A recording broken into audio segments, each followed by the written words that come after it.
En esta oportunidad estaremos hablando sobre la vascularización del corazón. Las arterias y las venas del corazón, así como vemos en este dibujo, se disponen en círculo alrededor del corazón. De ahí la denominación de vasos coronarios. Existe una arteria coronaria derecha, marcada acá con el número 22, y existe una arteria coronaria izquierda, marcada acá con el número 18. Estas dos arterias no son iguales. Por eso vamos a empezar a hablar sobre la arteria coronaria derecha y luego de la arteria coronaria izquierda. El nacimiento de estas dos arterias coronarias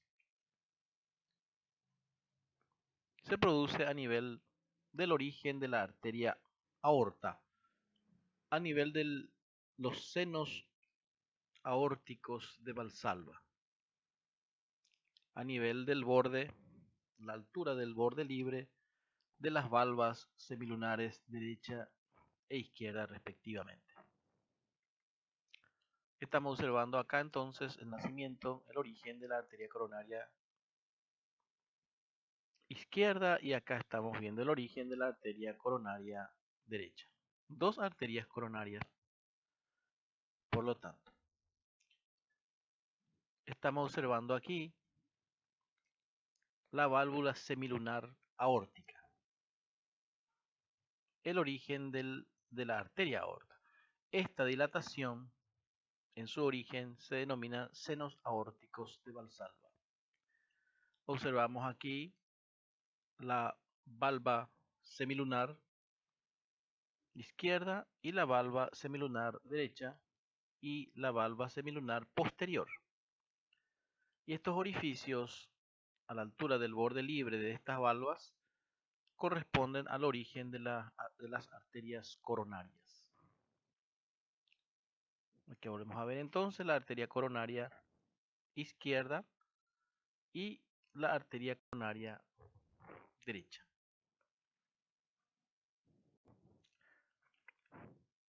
Una particularidad que se produce a nivel de la circulación sanguínea dentro de estas arterias coronarias es que el flujo sanguíneo disminuye cuando los ventrículos se contraen, es decir, en la sístole.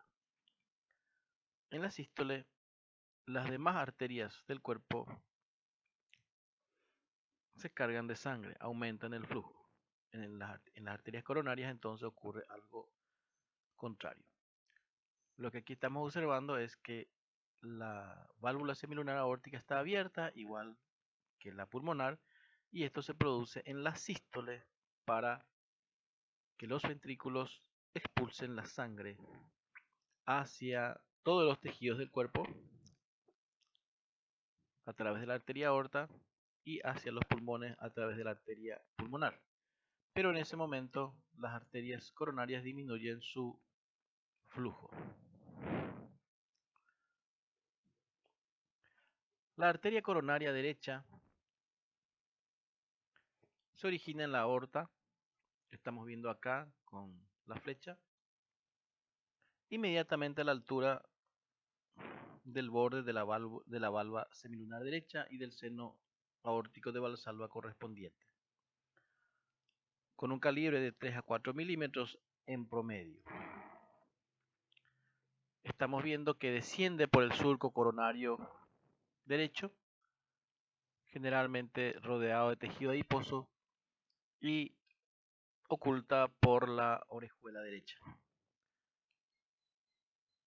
Tenemos varios segmentos, el segmento preauricular o preatrial, luego cuando se da la vuelta acá debajo de la aurícula es la porción o el segmento infraauricular o infraatrial, y por último termina en el surco interventricular posterior, dando la rama terminal que se denomina justamente interventricular posterior o descendente posterior.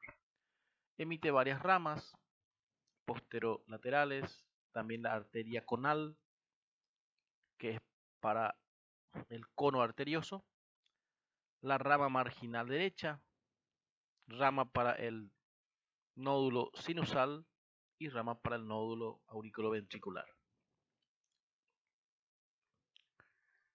Estas arterias son las ramas conales para esta porción del ventrículo derecho que se llama cono arterioso, de donde emerge la arteria pulmonar. Acá estamos viendo estas ramas, se llaman marginales derechas, que irrigan la pared anterior del ventrículo derecho. La arteria del nodo sinusal. Esta arteria para el nódulo sinusal irriga al nodo sinoauricular en el 55% de los casos. Los demás casos provienen de ramas de la arteria coronaria izquierda. Y la rama terminal la observamos en la cara inferior del corazón, ocupando el surco interventricular posterior.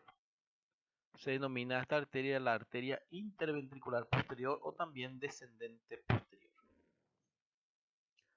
La arteria coronaria izquierda se origina en la aorta,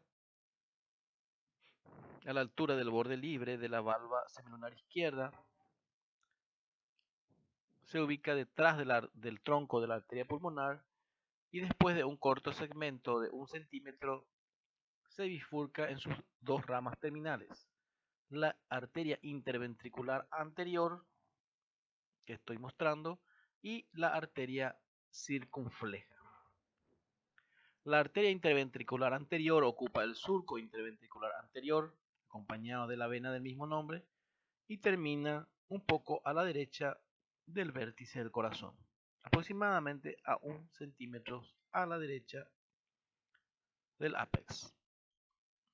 Da ramas colaterales importantes también, la rama conal para el ventrículo derecho, las ramas diagonales para la pared ventricular y también las ramas septales que van a irrigar el tabique interventricular. Acá observamos entonces el tronco de la arteria coronaria izquierda y la arteria interventricular anterior y la arteria circunfleja, con sus diferentes ramas colaterales. Un esquema entonces, el número 2 es la coronaria izquierda, 3 es la interventricular anterior y el 4 es la arteria circunfleja. Se denomina circunfleja porque rodea al corazón ocupando el surco coronario izquierdo. Ahí vemos entonces la interventricular anterior y la circunfleja que da la vuelta hacia la cara izquierda del corazón ocupando el surco coronario. Generalmente está rodeada por tejido adiposo abundante y está acompañada por la vena cardíaca magna. Termina en la cara inferior del ventrículo izquierdo, dando sus últimas ramas terminales. Esta es la zona, entonces tenemos que cortar la arteria pulmonar para poder observar el tronco de la arteria pulmonar. Acá nace y desciende la interventricular anterior y allá vemos rodear al corazón la circunfleja. Esta zona se denomina, tiene una forma básicamente triangular. Se denomina triángulo de Marshall. Volvemos a ver a la circunfleja entonces. Ya dijimos que termina dando las ramas auriculoventriculares en la cara inferior del corazón, en esta zona. Acá vemos la circunfleja, sus ramas terminales, y acá vemos la coronaria derecha con su rama terminal, que es la interventricular posterior.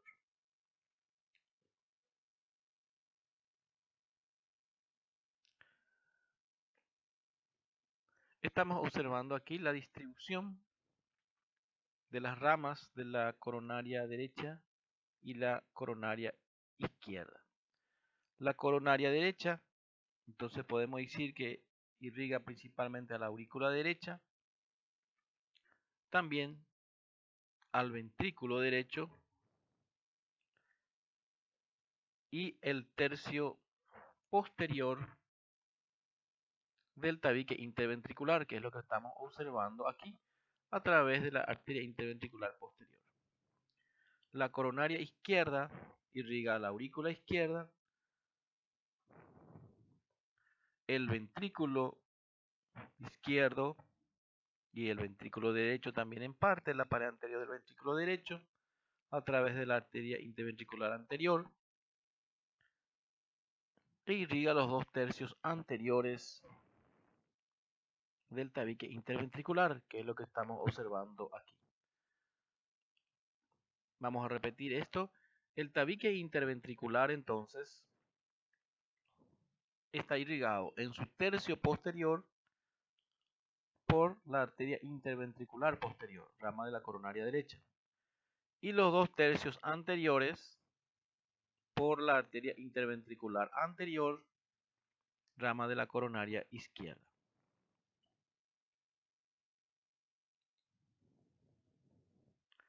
En cuanto a las venas del corazón, la disposición de estas venas no sigue exactamente al de las arterias. Tenemos la vena cardíaca magna, que es la más importante, y el seno coronario.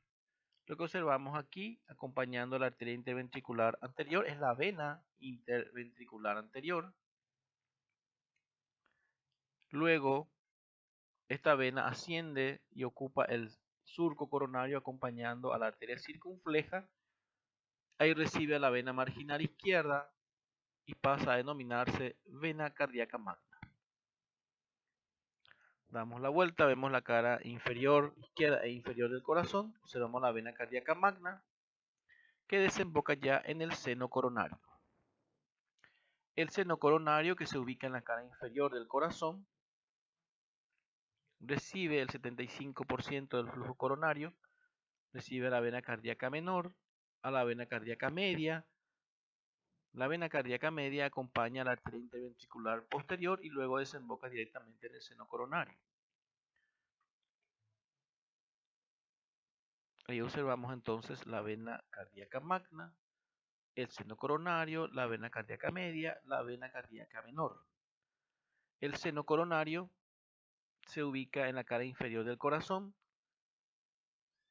tiene 3 centímetros de longitud en promedio, 8 a 12 milímetros en anchura